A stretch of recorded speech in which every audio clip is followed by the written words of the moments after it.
Hello, everyone, and welcome back to Adobe Live. That's it. We're back from our little break. So good to see you. And I, Tony Harmer, that would be, am here with the amazing David Glissmann. How are you doing, good sir? Hello from Germany. I am good today, and I hope we are having fun. I think we are definitely going to have fun. So we'll tell everybody a little bit more, or you can tell everybody a little bit more about yourself in just a moment. But first of all, just a quickie. If you are watching on YouTube, you can do that. But the real place to get involved is with our amazing community on be.net/Adobe Live. Come and join us there, and you can meet some amazing people like Sandrine and Andreas. Guten Tag, Andreas, by the way. Richmond and Stefan. Plenty of people here. And Oliver. Come and join in these great people talking to each other and, of course, asking questions of David. So, David, how's it going? Everything been good in your world since we last met? Yeah, for me, absolutely. And I think, yeah, we're just having some serious stuff in front of us and some exciting stuff as well, I think. Yes.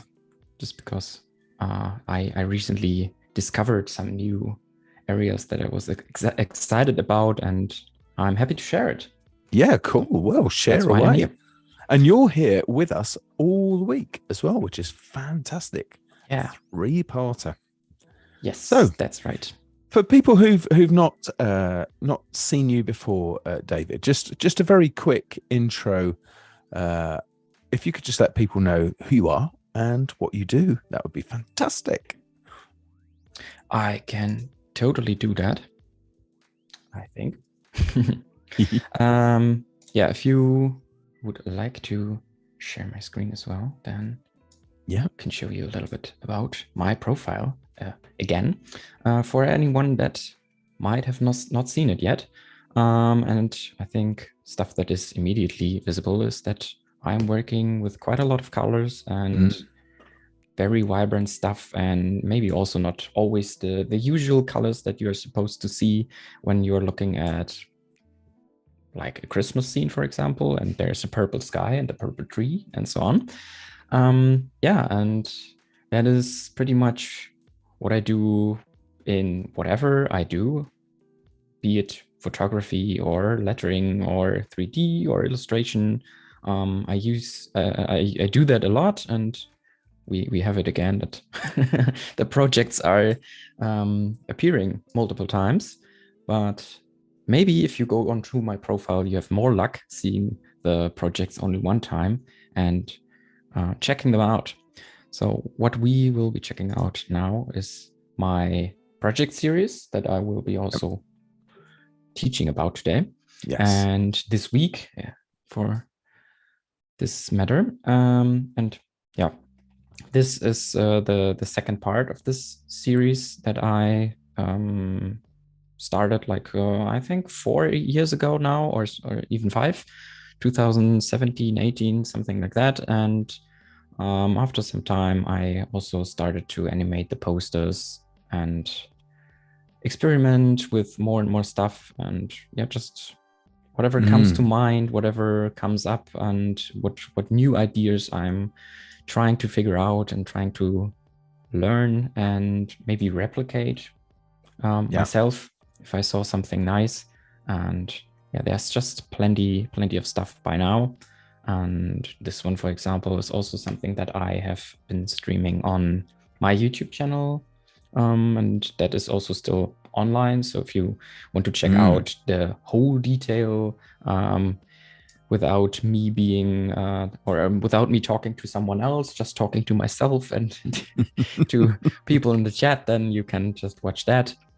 And I really love that. We have Mondrian thing's great. Yeah, we have done this one, for example, in the German stream.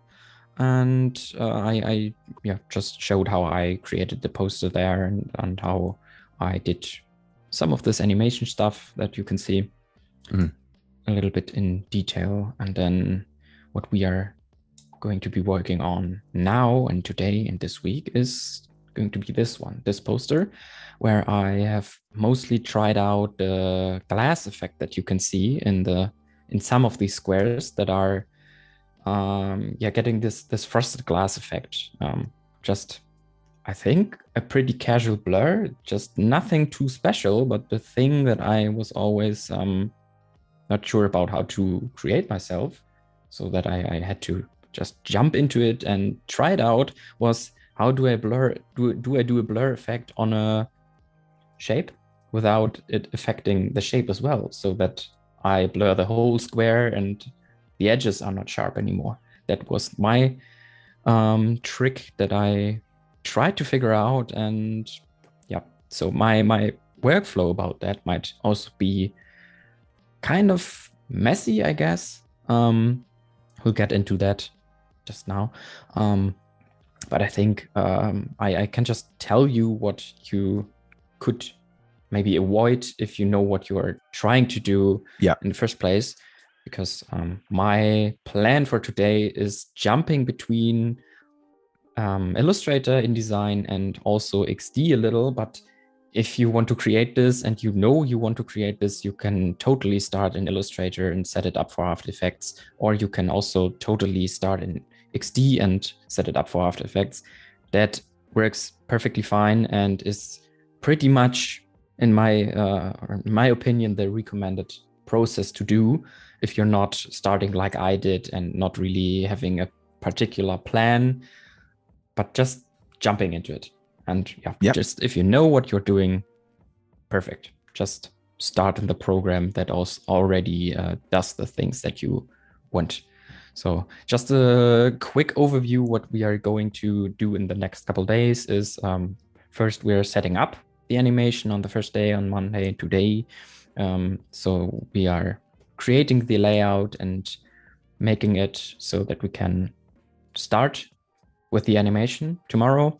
And then there's a little bit about the specific parts that will be necessary to create the effects and what is useful to know about that. And then on day 3 we will be exporting from After Effects first, or setting up the export maybe, and jumping into Media Encoder to get a video file. And then in the end we will be also working on the export for Behance, for example, or social media, so that you can put it out to the world and not just sit there with your, I don't know, 60 gigabyte video file that is not useful for anything.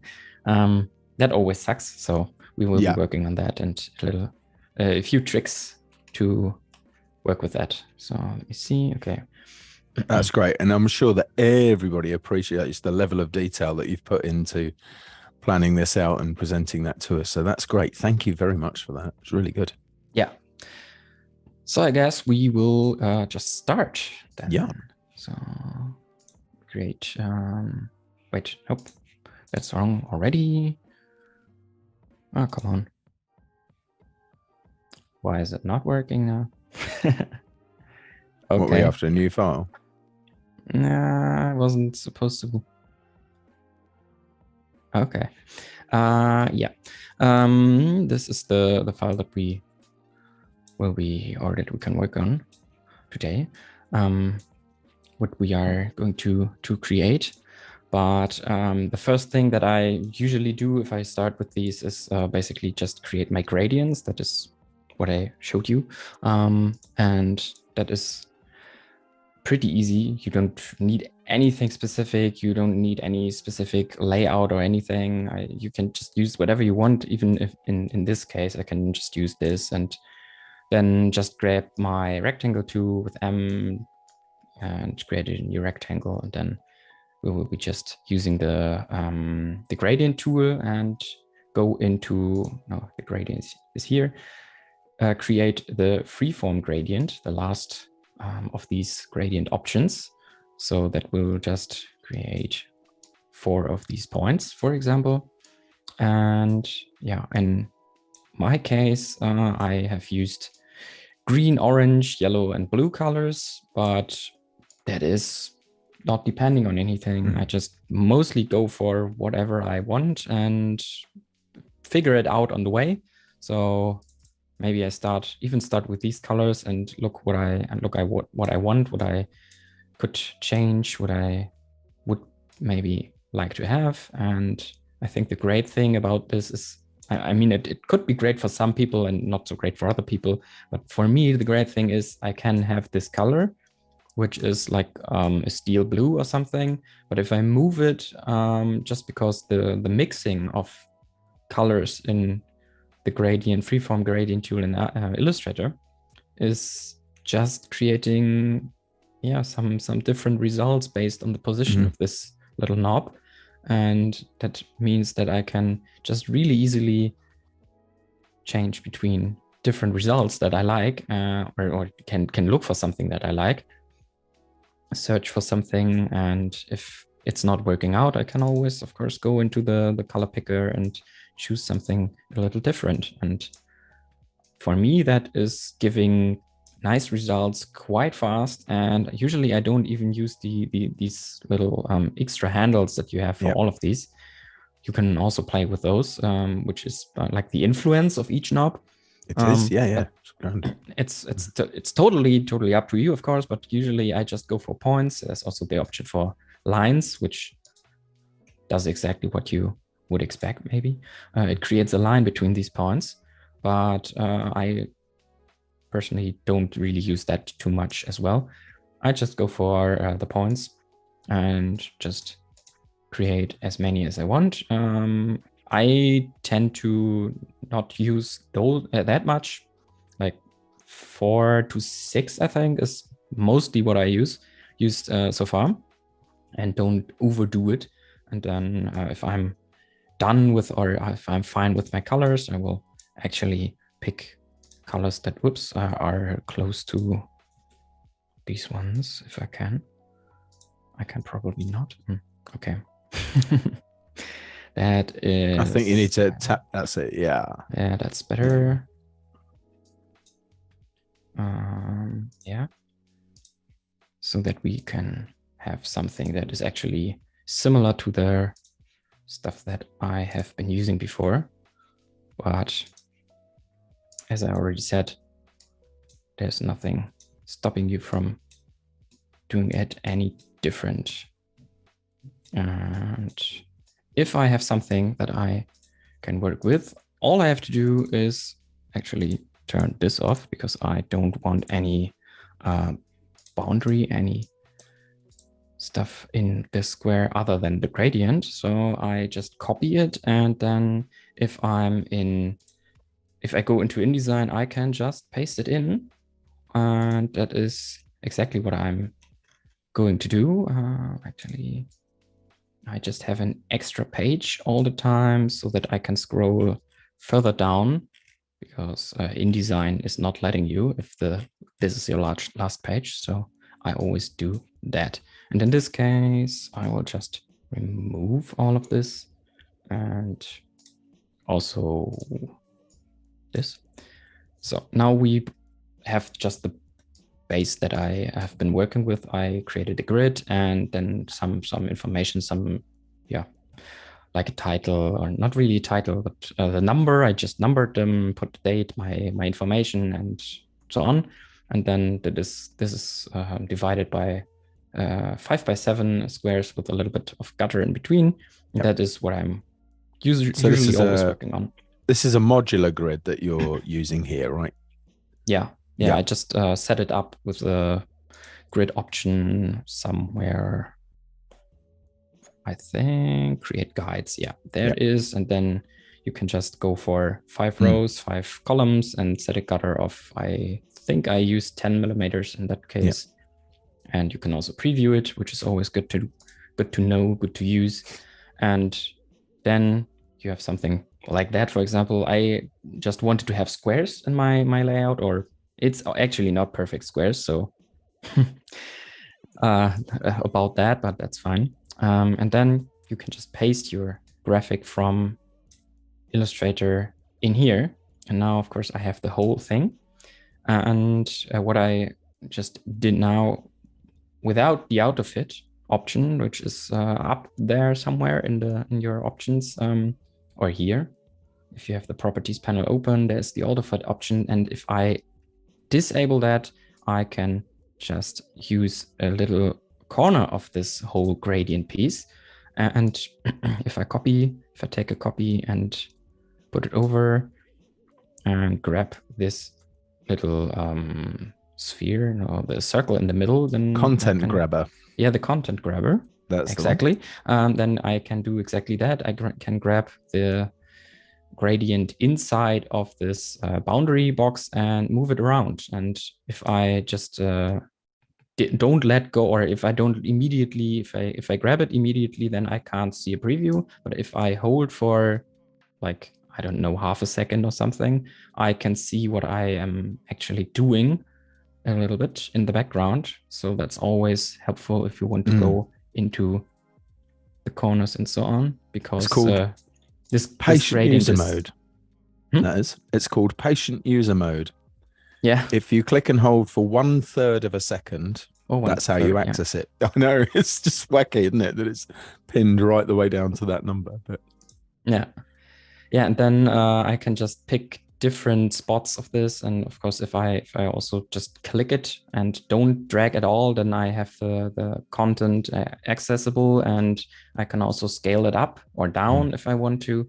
And of course, I can also rotate it and just vary this one gradient that I used and put it over and over in very different ways, which is exactly what I did.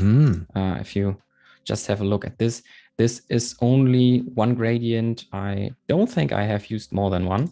It should be always the same. So here it is rotated like that, and here it is scaled up a little, and here it is in this corner, and so on. You get the idea. Yeah. And you have a lot of different looking squares in the end result. And that is exactly the plan. Yep.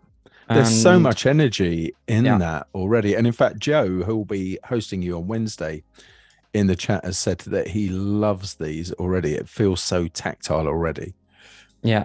And I just love this about InDesign. That's why I usually start with InDesign, even if I want to animate posters, because to be honest, the process of going from InDesign to After Effects is not the best, because it's just not tools that usually are supposed to work together. InDesign is for printing, for books, for editorial design, and so on. And After Effects is for digital design, for motion. And that's just not something that usually works together very well. And that's why, it's just not something that is made up to work with each other. And that's why I would not actually recommend to do it this way if you want to save yourself some pain.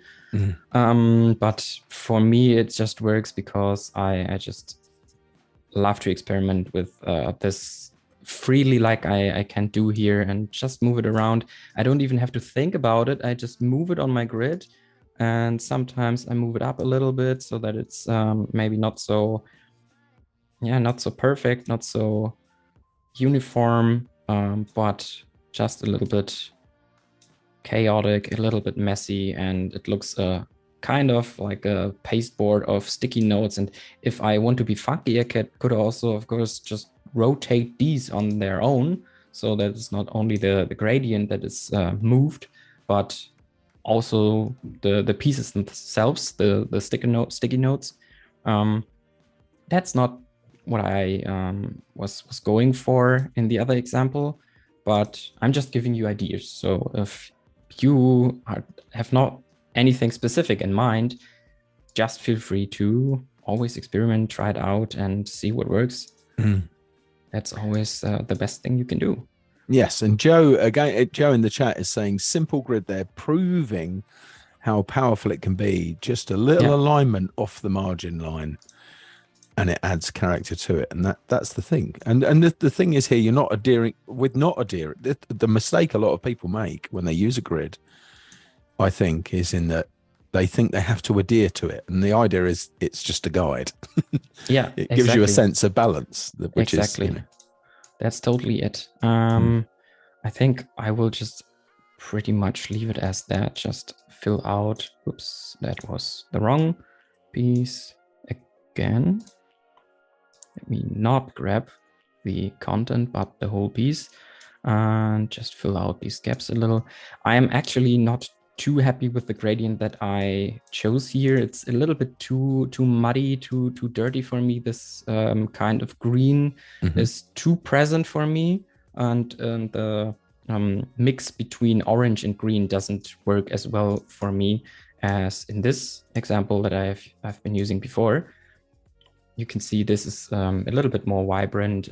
There's a little bit more teal and blue in there. Yeah, but that's fine for now. And what I also did is that's something I also do quite a lot, is to change the opacity, or not the opacity, but the blending mode from usually something or from normal to something like screen, which I mean, not too much into the technical stuff, but what it just basically does, if it's on black, like it is, of course, if there's nothing in the background, it will just keep the colors, and if it's on top of each other, it will just lighten colors in a specific way, and not just like what you would have if you have your opacity, your opacity set to 50% or something. I mean, I think you can pretty clearly see what is happening if I just set it to 50%. Then it's also getting darker in this place, and it's also getting more muddy in the places where it's mixing more green and orange together. But that is not happening if you just set it to something like screen. Yeah, because those modes, of course, tell it to calculate in a slightly different way. So screen, as you had there, black is invisible in the screen mode. So the closer you get to the grayscale equivalent of black, the less visible it will be, and the lighter it is, it will change against the underlying object. Yeah, exactly. So that is also just giving you pretty fast a lot more vibrant colors in there, and also some more, what would you say it, spice maybe, I don't know, to not have all these perfect squares, but there's also just some of these bitten off rectangles, these pieces of chocolate, or I don't know. And just by using squares all of the same size lying on top of each other with the screen mode, you have something that is more exciting than that. And of course, as you can see in the result that we have here, I actually don't need these at all, I think. Yeah, I can just leave that off. What I have been doing differently in this one, for example, is that I made the squares a little bit smaller in size, and I think that is actually a good thing, and because I don't know, this is less cluttered than this, I think, and I would prefer this. But of course, so much motion in that already is amazing. Sarah, by the way, in the chat is asking, what's your favorite part of InDesign? Do you have a favorite part? I think if I'm talking about posters, it would be pretty much just how I can lay out my graphics inside a box, inside a frame, and that's just nothing that I can do as easily in Illustrator or Experience Design, where I, of course, can input graphics like a gradient. Of course, I can make the gradient in Illustrator, so of course I can also work in it with it in Illustrator, but it's just nicer to move it around and clip it, and it's just not as free for me in Illustrator or Experience Design, as I can just I don't even have to select this box. I can just hover over it, I can drag it and move it, and that's just perfect for this type of workflow that I'm used to in this poster series. And that's just what I really like. And apart from that, of course, it just features a lot of tools that are good for printing.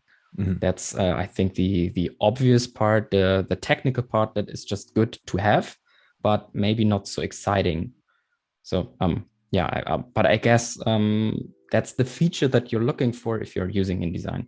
Yeah. So technically also that, And in this case, as I said, we have the screen mode. This is just a little bit less, also because of the size of these squares that I have been using. It's just overlapping by only this I will call it 1 pixel. In this case, it's always just this tiny little room in between the bigger layout that it's overlapping, and I think that's just perfect. I would have been going with this totally over the one that I just did now. And also, I'm just really annoyed that this layout is constantly on the wrong layer. So I'll just grab it and put it over there. Yeah. So I like that there you can actually see that there is a rule because of you using the grid and because you're actually working with the gutters with the grid. Yeah. If you casually observe it, you perhaps won't pick up, the more you look at it, the more you can see, okay, there is a rule set in play here, right? So there's some order in chaos. Yeah, exactly. So, yeah. And then, of course, what we are going to do if we are animating is breaking it up even more so that it's not as sorted anymore. Just for a split second, basically, it's just the base layout, and then it's moving around a lot, and there's also effects on it.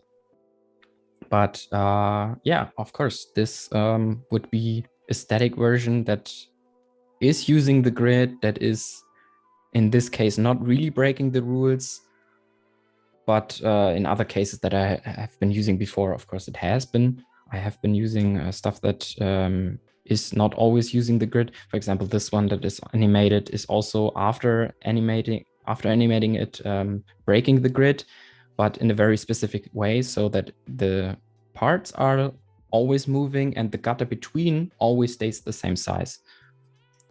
I can just show it really quickly again, so that you know what I'm talking about. Yep. You can see the black lines are always staying the same size and the rest is moving around, and that's also keeping a part of the grid the same and just moving the rest. Because if I don't do it, it just looks stretched, totally stretched. Yep. And that could work, of course, for whatever project you're working on, but the thing is that you have to keep it in mind, that you need to think about how stuff will look in the end if you're just stretching everything the same way. And that's exactly the reason why you shouldn't normally, of course, there's always exceptions, but normally you shouldn't just stretch fonts because the designer just had a specific idea behind the letters being the way they are and the weight of the letters being the way they are. Yeah.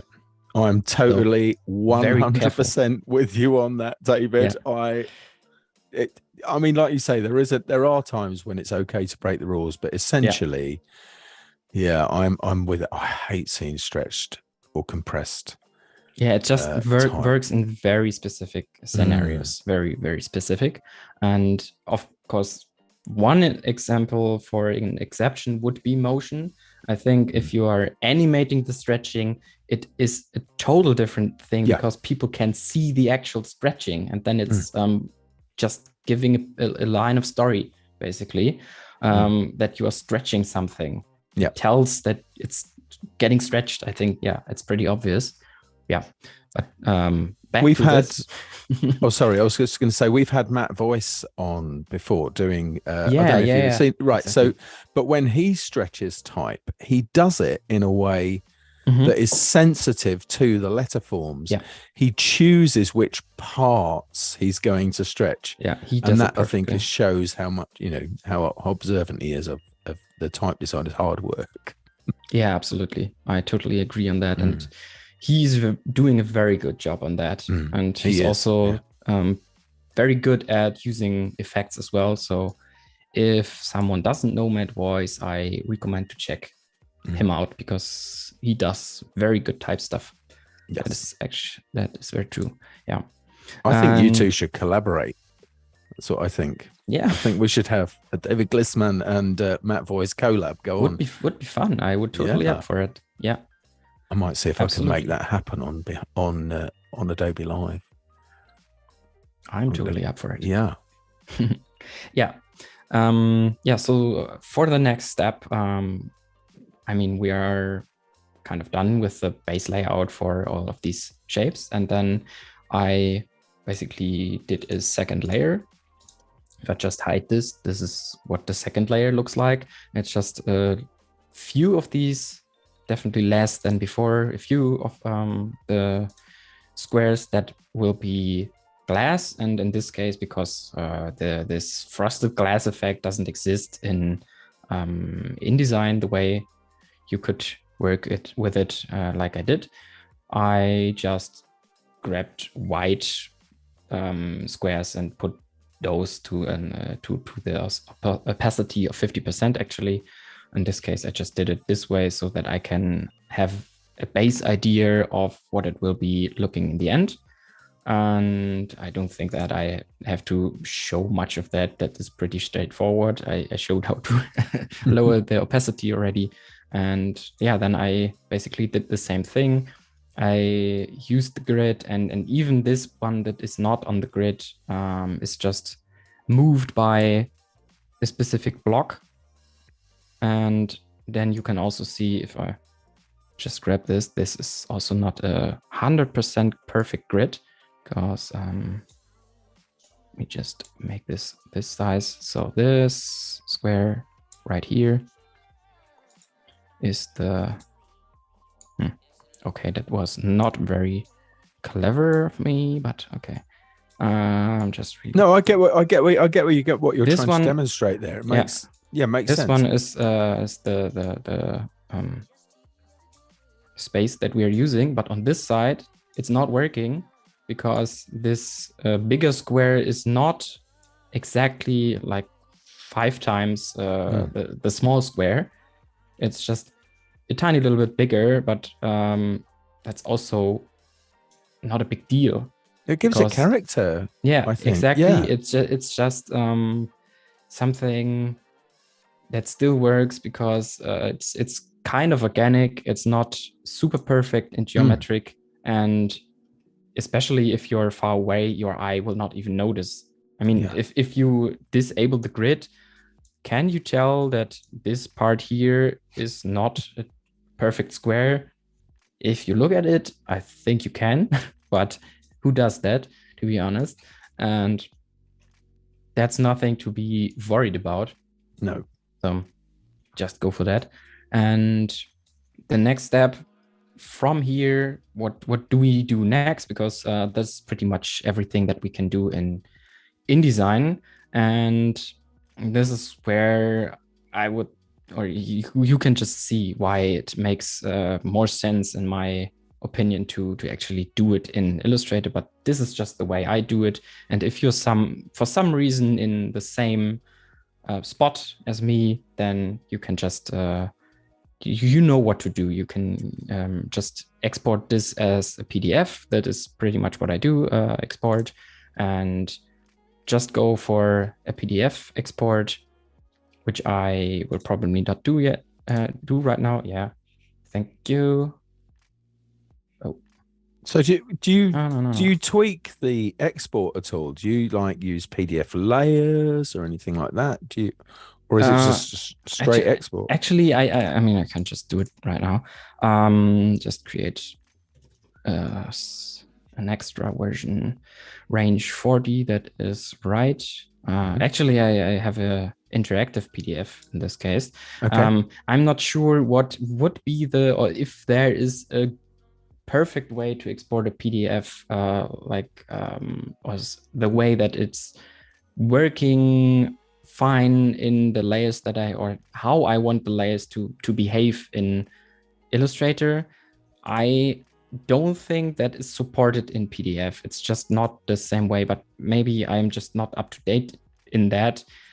I mostly just use the base settings for the interactive PDF. There's not that much in here anyway, so you can't really do much wrong.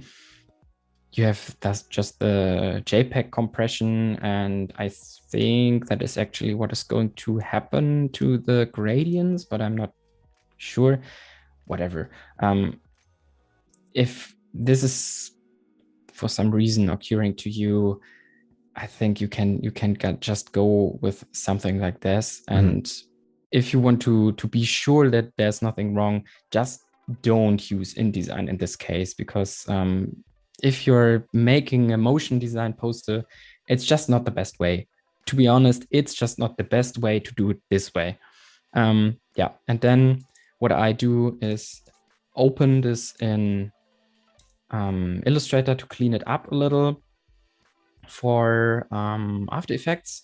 And I think what we already saw here is, yeah, for example, if I just grab some of these squares, you can see the bounding box of these is all over the place. Why is it all over the place? Because of the PDF export. This is just the clipping box, and then inside of that we have the clipping path, which for some reason is this big. You can see if I scale it down, it will cut off part of the square. And then we have the square, which already or also has a clipping mask. And then there's one more. I don't know. This is just what's happening. And that's why it's not the perfect way to export it to Illustrator from InDesign. But if you don't have anything super specific with all of in mind with all of these shapes, then it works. Then you can just put these on separate layers. That is definitely something that you need to do. If you want to have them separately in After Effects, you also need to separate them into actual separate layers, top layers, not like these layers, the child layers, sub layers, the sub layers there. Yeah, exactly. That is not working at all. You can't do that. It just needs to be this way. If all layers are collapsed, that is what you are going to have in After Effects, basically. And there is a trick if you have your stuff into or ungrouped into separate pieces. Then there is the option in the layers burger menu. There is this release to layers thing, and I'm not always sure which one is which. Sequence is what you're after if you want them individually, because if you have build it will sequentially add the things together. I always have to think about that. It will basically like you build a wall, it will just adding it on top of each other for each layer. So that's not really useful. Sequence will just separate each object to its own layer, like I have it here in this case. So this one is teal, this one is like a brownish color, this one is pink, and so on. Each separate layers. That's perfect. And then for the text, I actually didn't do it in Illustrator because I was jumping into XD as well. But the process from Illustrator to XD is at least a little more straightforward, because you can just save it as an Illustrator file. There's basically, if you have everything like this, you can save it as an Illustrator file, and then you can go into XD. And the reason why I did that is because I knew XD has this feature of the frosted glass effect. And I also knew you can export a file directly to After Effects. If you have the artboard selected, you can just push it to After Effects. And I was just curious to know, how does After Effects actually create this effect? So what I'm going to tell you is how this effect is built up in After Effects. So you wouldn't actually have to do that, but if you don't really want to set this effect up for every separate layer, then maybe you actually want to do it in XD, just open your Illustrator file here.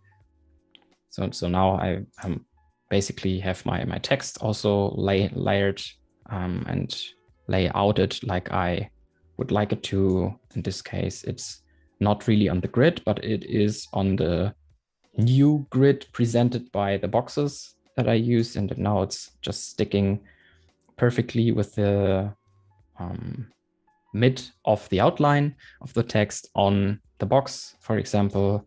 And in this case, it's just on the grid in this area, for example, and on the grid here. And I think, yeah, the O also touches the grid, but also it's a little bit breaking apart from that. But yeah, that's just making it organic a little. And then you can see here. I like it. You can still see that there's a ruling effect there, right? Yeah. The containment and the relationship between those objects and the grid is good. It's tight. I like it. And in this case, I think it should be exactly in the mid of the layer. Yeah, exactly. The mid of the layer is done in this case on the grid, but that's it. And otherwise it will also stick over the other line of the grid. And I think there's not super much explanation in how to needed in how to set this up. I think that's pretty clear by now, and you can do it in whatever program you like. And I think or not really, yeah, I don't think it's necessary to convert this to outlines. I wouldn't think there's any specific reason I did it. I think it was just happening because I got it from InDesign to Illustrator to XD, and then it's just happened that the text was outlined at some point. You don't really need to do that. In this case, it's just the way it is. And yeah, also grouped into separate pieces. So the whole text, or each text block is one layer, each word is one layer or one group, and will convert to a layer in After Effects. And then the effect that we are looking for these squares is then the background blur effect, which for some reason has a really weird looking box when it's selected for me. I mean, at least it's very visible that it's on. Yeah. Right, that's the thing. You know, at a glance, you could look down there and say, okay, there's a fill and there's that, and those things are on. So, yeah, you can see it's just also a white square. It's nothing spectacular. It's at opacity of 100% in this case. And all I did is enable background blur, and then you can also play around with these options. So the amount, of course, is the amount. That's not super important because we will be going to animate that in After Effects afterwards as well. And so, yeah, you can just do it to look what you're looking for. And maybe if you want to change the layout a little bit, if you think after blurring it, that looks weird and I want to move it over a little bit, just for preview mostly. And the thing that is also changeable in After Effects, because the effect gets translated and is just very accessible in After Effects. You can also look for what brightness you want for these. If you, for some reason, want to have it darkened, and you can also, of course, do that. But as I said earlier, that's not really what I'm usually going for. I'm going for vibrant colors, and usually the approach there, the best approach is to lighten stuff and brighten it, to make it more vibrant as well. That absolutely sings that layout right now, doesn't it? It really does.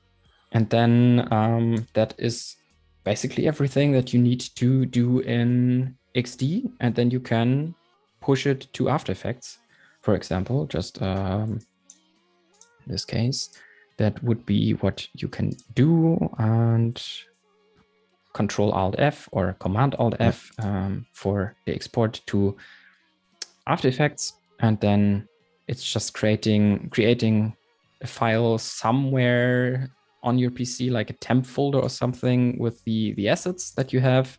I think, like Reveal and Explorer. That is just app data local temp. So it's actually a temp folder, and then the assets that get created look like these.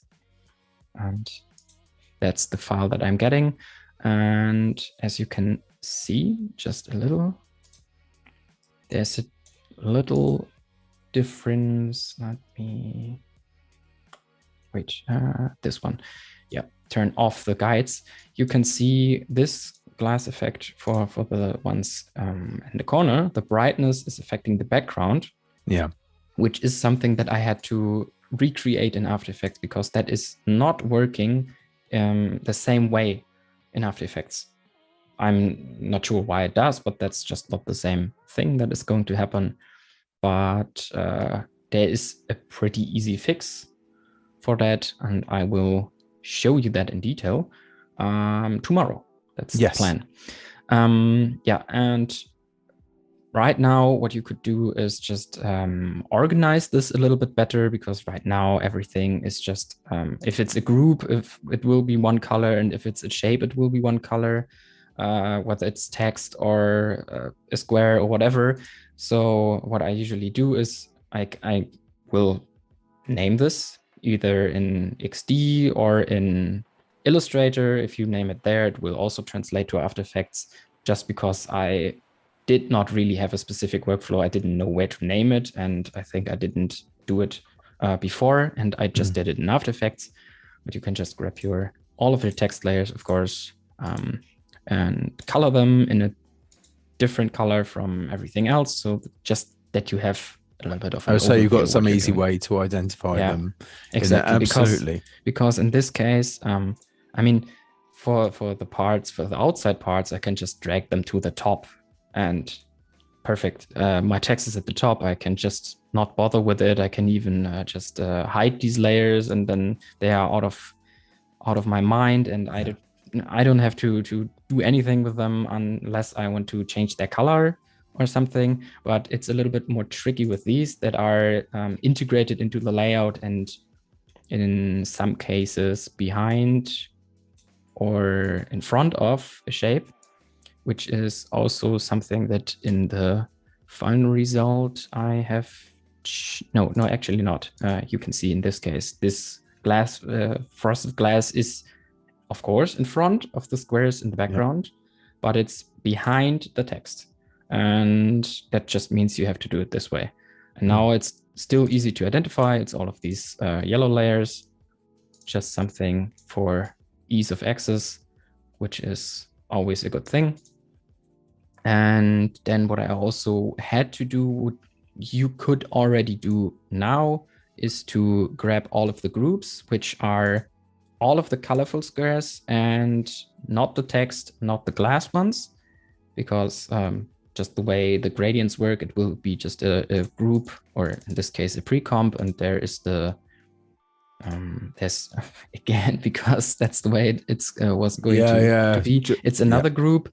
So kind of a little bit messy. If you would like to clean that up beforehand, sure. I just didn't bother because I knew I was not going to go into these groups.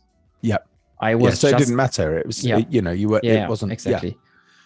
But I've got to ask, if I may, have you ever tried, so to begin with, when you started working in InDesign, you chose to paste in your freeform gradient graphic, so you chose to copy and paste that in. Have you ever tried it by actually placing it as a linked asset, so you can actually work with it in that way, or is it just your own preference to do it? I'm just wondering if any of your workflow could be smoothed out by doing that, or if you've tried that, or if there's a reason why you don't prefer to do that. No, actually, I haven't thought about it. So yeah, I think that's just a good thing. I can just try it, and maybe it will actually smooth out some of the process for this kind of stuff. But of course, as I said, you could also already smooth out some of the process by knowing these steps. For example, in this case, if I would replicate this, I would not start in InDesign. I would just rather start in XD or in Illustrator, because I know I can replicate the effect even without XD in After Effects. So I would just go for that, and then some of the stuff is just not necessary. Yeah. I don't know about you, but I'd love Illustrator to have a timeline. Yeah, would also Could you imagine? Would also be not too bad. Yeah, and what I was going to say with this one is to just grab all of these shapes and just pre-comp them. You can just give them a name like vibrant squares or something, so that you can find it again. And that is just already cleaning up the layers a little bit more, not really in here, but not in the asset overview, but in your layers, it will be just here. And there is a specific reason why I would also need to do that in the end. I don't think I started with that, but yeah, just because you already know you have to do that, you can just already create it, and then it's out of mind a little bit as well. Yeah, you just have one layer, and then you can go into that and work on that as well. And in this case, for example, we have a white background for this.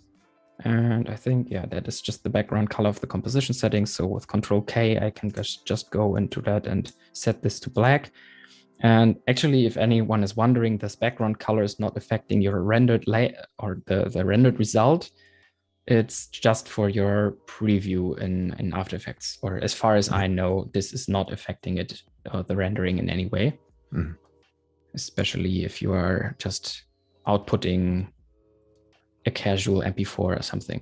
But this is just easier to look at, to know what the final result will look like, instead of just having the opposite of the color spectrum and working with a white background. So I would definitely do that. And if I actually turn on this transparency grid, you can see that there is basically no background in this composition. So I could also render it out in a video file format that supports transparency, and then like QuickTime with Alpha. Yeah. So black is the black background is really actually only for the preview. I'll tell you the interesting thing, David, is that when you had a white background there, those colors, even though they're relative brightness between a black background and a white background, they're still really strong. Yeah.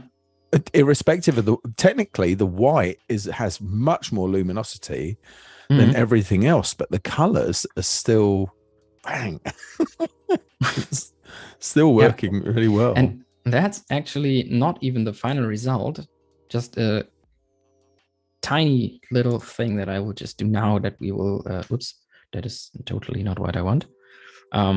That I will just do now because it's quick and easy, and will show later, is to create an adjustment layer with a color management. No, color profile is it actually. Color profile converter, and then boom, it's now even more vibrant. You can see the difference. And it's actually, and in some cases, it will be even more vibrant than with these colors. It depends a little bit on which gradients I'm working with, but it's also, of course, in this case, also working. So now it's even more vibrant than before. And that is something that we will repeat tomorrow as well. Powerful. So, I love it. Get this back to like it was before. And I think that's pretty much everything for the setup so far. Yes. And yeah, just a little bit of what we are going to, or what will be there tomorrow, how it will look like. This is kind of the final result, but static. And then, yeah, all of this motion and all of these effects are happening in here. And yeah, the pre-comp just looks like this. And if you look at the keyframes of this one, there's also not super much going on.